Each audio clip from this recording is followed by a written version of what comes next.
Bon, merci bien. Alors, pour la fin, on va parler maintenant d'un sujet très sérieux, c'est les maladies inflammatoires et le cancer, et surtout quelle surveillance faut-il établir dans ces patients.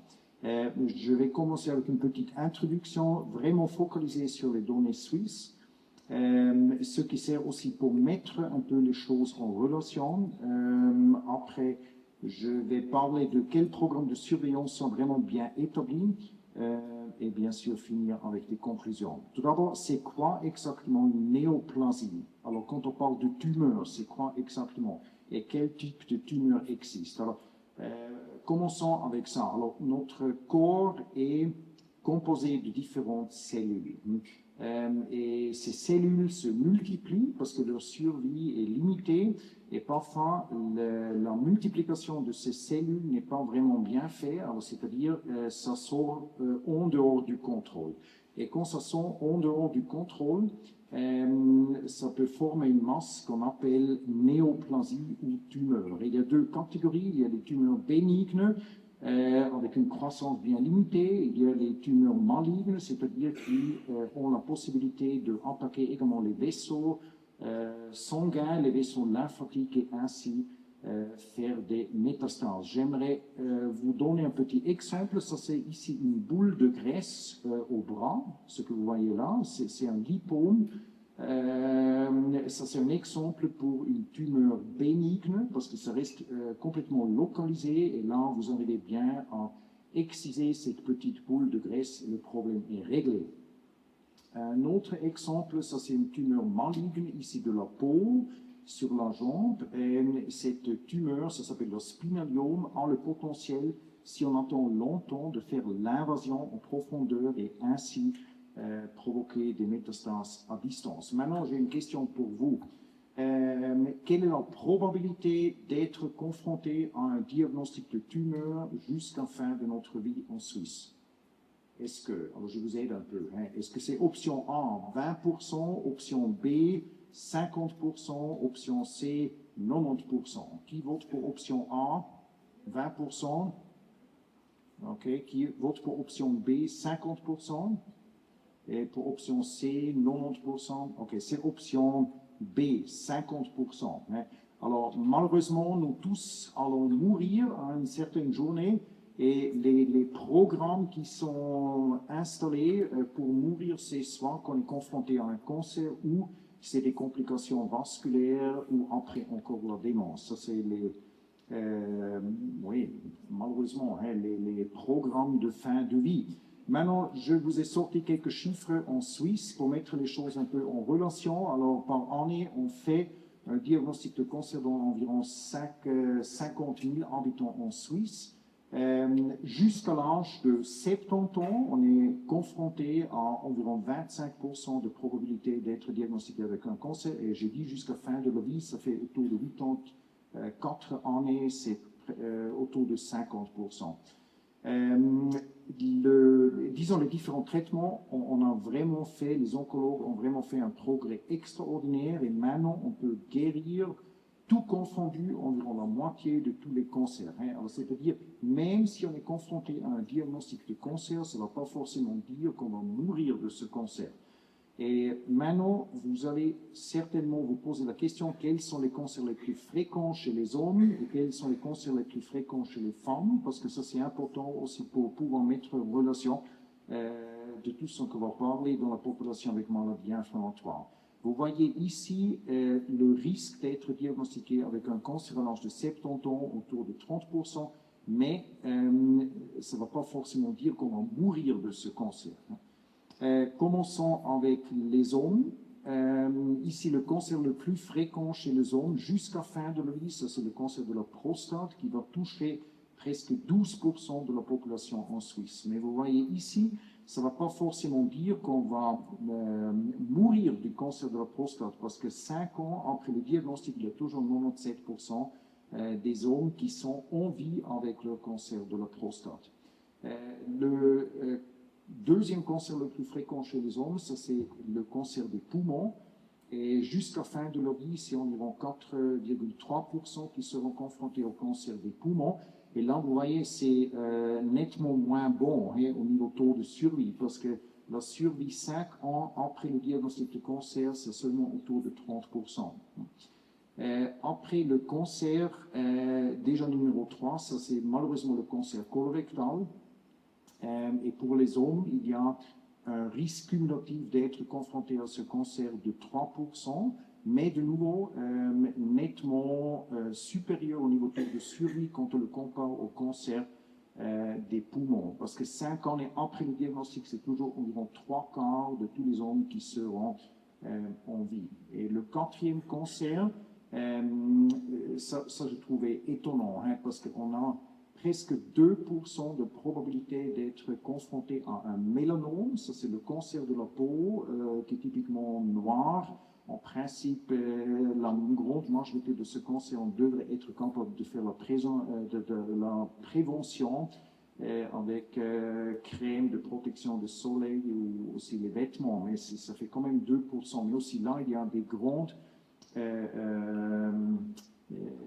développements qui ont été faits au niveau de différents traitements, et 5 ans après le diagnostic, c'est toujours 95% des patients qui sont en vie. Maintenant, jetez un coup d'œil sur la distribution des différents cancers chez les femmes. Vous êtes au courant que chez les femmes, ce n'est pas le cancer de la prostate, mais c'est le cancer du sein qui est le plus fréquent, et c'est environ 7,5% de toutes les femmes jusqu'à la fin de la vie en Suisse qui seront confrontées à un diagnostic de cancer du sein. Aussi là, énorme progrès au niveau des différentes thérapies. Et 5 années après le diagnostic du cancer du sein, il y a toujours 93% des patientes qui sont en vie. Et après, ça suit vraiment disons, la probabilité des cancers aussi chez l'homme. Parce que cancer numéro 2, également chez les femmes, ça c'est cancer des poumons avec 3,3%. Et taux de survie, pas vraiment de différence par rapport aux hommes. Le 3e, comme chez les hommes, c'est le cancer colorectal, un peu moins fréquent chez les femmes par rapport aux hommes, mais quand même on a 2% de toutes les patients qui seront confrontés à un cancer du colorectum. Et aussi pour les femmes, environ, non, là c'est un peu moins. Alors, c'est-à-dire, probablement, les femmes sont plus intelligentes pour la protection contre le soleil, parce que la fréquence d'être confrontée à un diagnostic de mélanome, c'est moins haut que pour les hommes.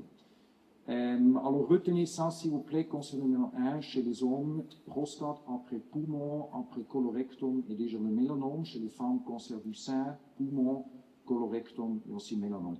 Et on voit, lors des 30 différentes années, là, côté gauche, vous avez les hommes, côté droite, vous avez les femmes, l'évolution de certains cancers. Et notamment au niveau, pour la prostate, on observe une augmentation également pour le mélanome, ce qui est inquiétant et étonnant, et aussi concernant le cancer du pancréas. Et pour les femmes, c'est aussi légère augmentation du cancer du sein. Maintenant, parlons avec ces connaissances sur la fréquence dans la population suisse de la surveillance. C'est quoi exactement la surveillance?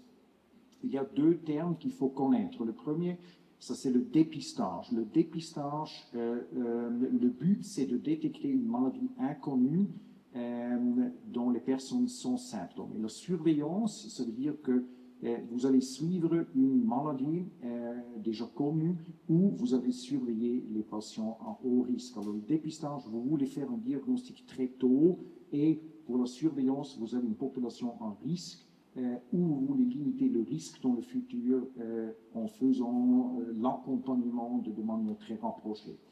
Et maintenant, il y a aussi au niveau, ça c'est maintenant plutôt des pensées épidémiologiques, quelques conditions qui doivent être remplies afin de vous permettre de mettre en route un programme de dépistage. Un programme de dépistage, ça fait seulement du sens, tout d'abord, si vous avez des personnes asymptomatiques, si vous avez au niveau de la maladie, si ça représente vraiment un problème au niveau de la santé publique, alors vous devez avoir une certaine fréquence de la maladie, et vous devez aussi avoir un moyen en disposition qui vous permet de réduire l'apparition d'une maladie et les conséquences sévères d'une maladie.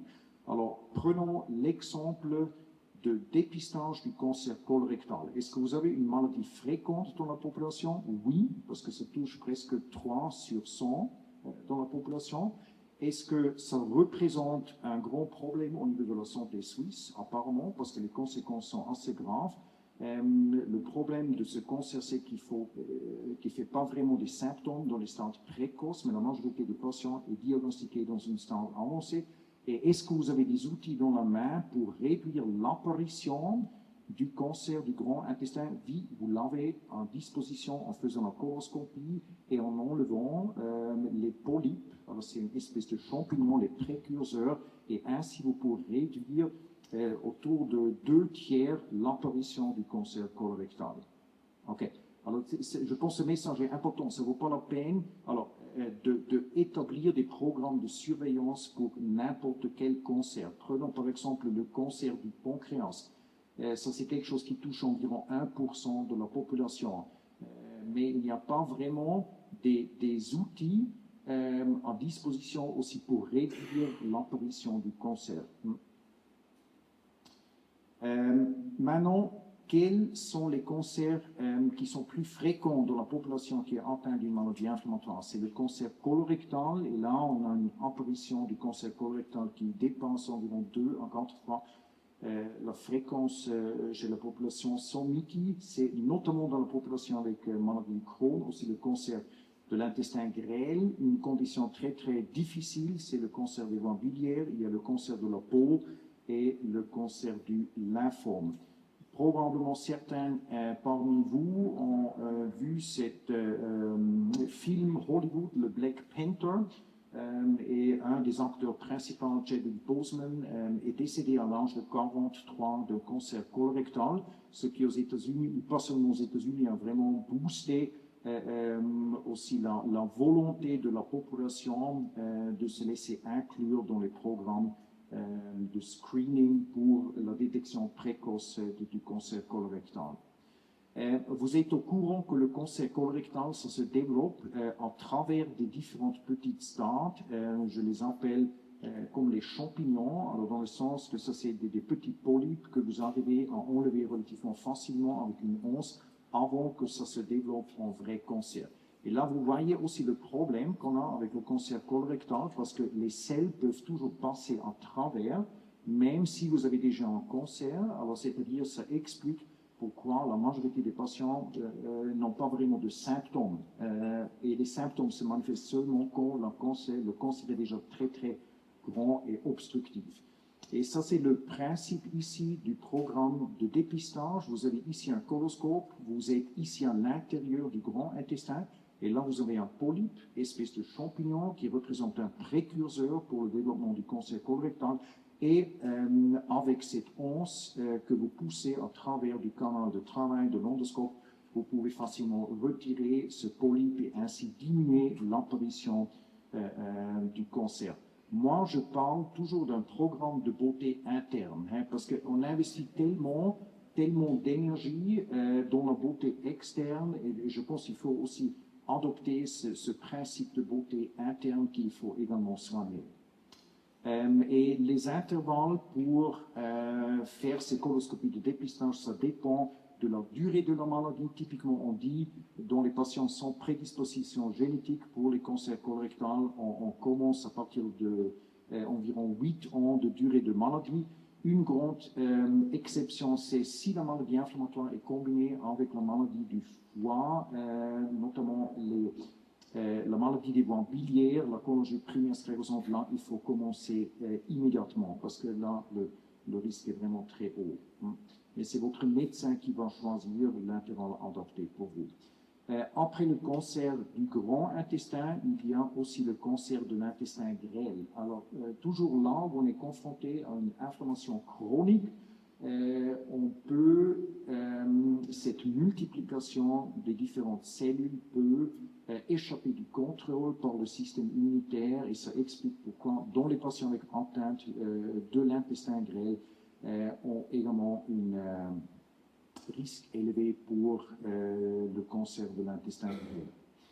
J'ai déjà parlé d'une condition que j'aime pas du tout parce que c'est une maladie très très difficile. C'est la cholangite primaire sclérosante qui peut être associée à la maladie inflammatoire et de Croix-Saint-Juty. C'est une maladie auto-immune qui va induire une inflammation dans le tractus biliaire qui va provoquer des cicatrisations. Ainsi, la bile ne trouve plus vraiment le chemin dans le grand intestin et sort directement dans le sang. Les patients vont développer un prurit, doivent se gratter et la seule thérapie à disposition, c'est la transplantation du foie. Il n'y a pas vraiment de médicaments pour cette condition.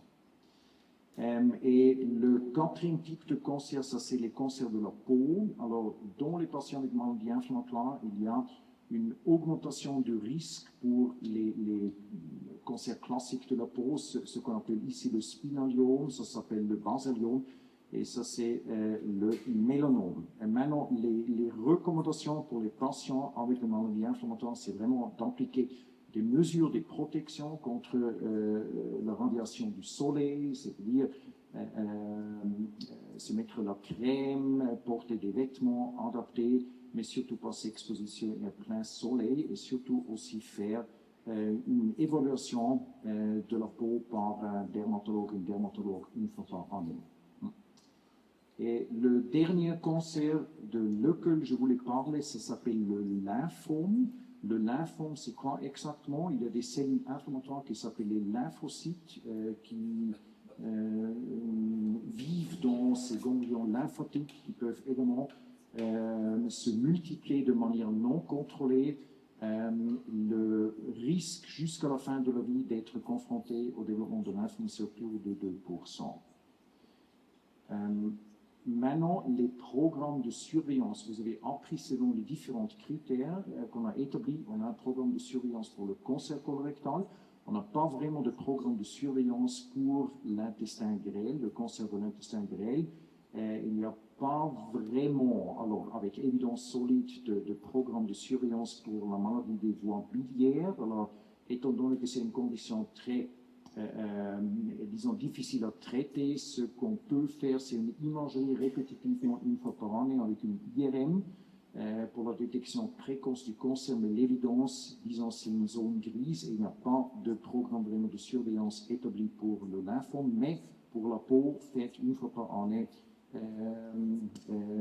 le check avec votre dermatologue. Et comme ça, j'arrive déjà aux conclusions. Malheureusement, alors environ la moitié d'entre nous va être confronté à un diagnostic de cancer jusqu'à la fin de la vie. La bonne nouvelle, c'est que ça ne veut pas du tout dire qu'on va mourir d'un cancer. Il y a vraiment des progrès énormes que l'oncologie a fait. Les cancers les plus fréquents chez les hommes, c'est prostate, après poumon, colorectum et les peaux. Et pour les femmes, c'est sein, poumon, colorectum et les peaux. Dans les patients avec maladie inflammatoire, risque élevé pour cancer du grand intestin, le côlon, l'intestin grêle, voie biliaire, peau, lymphome et programme de surveillance bien établi pour le colorectum et la peau. Après ce sujet sérieux, vous avez mérité de nouveau une jolie image. Je vous remercie de votre attention et je suis heureux de discuter de vos questions.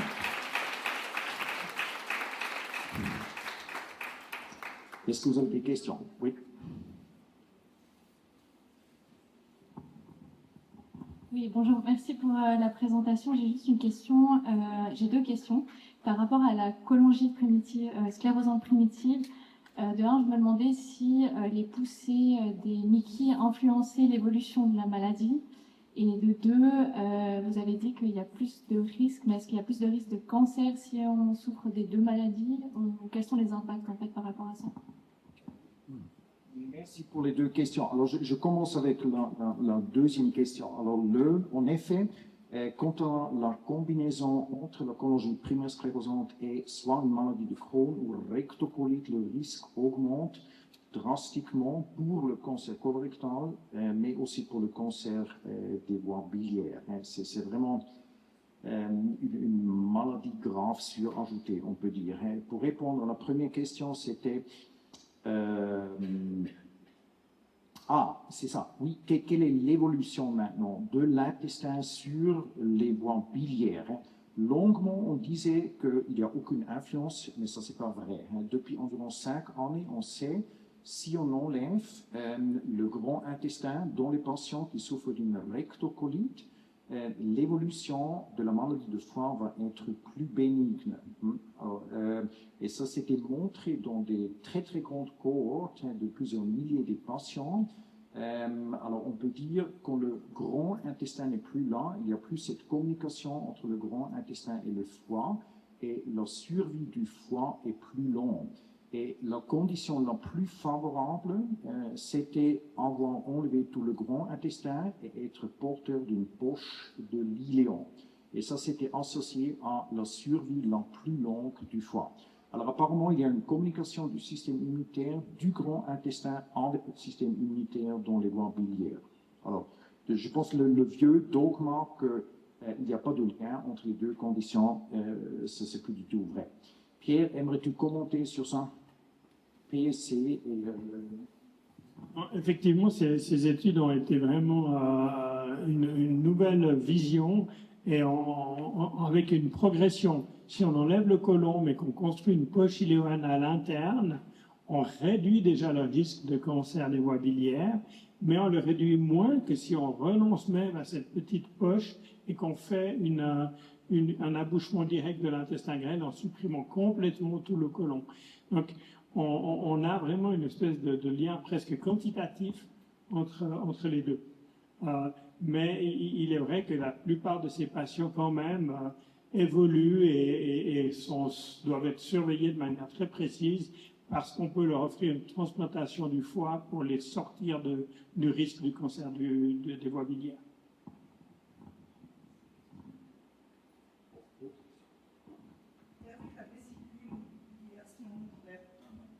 Moi, il me semble que j'avais entendu dire avant on enlevait tout le temps les vésicules biliaires. Il me semble que maintenant, vous m'avez dit, professeur, qu'il ne faut plus les enlever. Alors, on a enlevé beaucoup trop de vésicules dans les années 80 et avant, on était très héroïque au niveau chirurgical. On trouvait des calculs, on enlevait la vésicule. Et c'était surtout des dames, parce qu'en fait, les dames ont tendance à faire des calculs après les grossesses. Et on leur enlevait les vésicules très largement. Et ça induit quand même une certaine pathologie. Maintenant, chez les Crohn, on voit aussi un excès de calcul dans la vésicule, pour des raisons un peu techniques qu'on ne va pas détailler, mais c'est toujours pas une raison pour enlever des vésicules si ces calculs sont non symptomatiques. Il n'y a aucun lien, par contre, entre le fait d'avoir des calculs dans la vésicule et le fait de développer une cholangite sclérosante. Ça, c'est quelque chose de complètement différent. D'autres questions? Si ce n'est pas le cas, alors on vous remercie. Je vais prendre quelques temps. Un grand merci.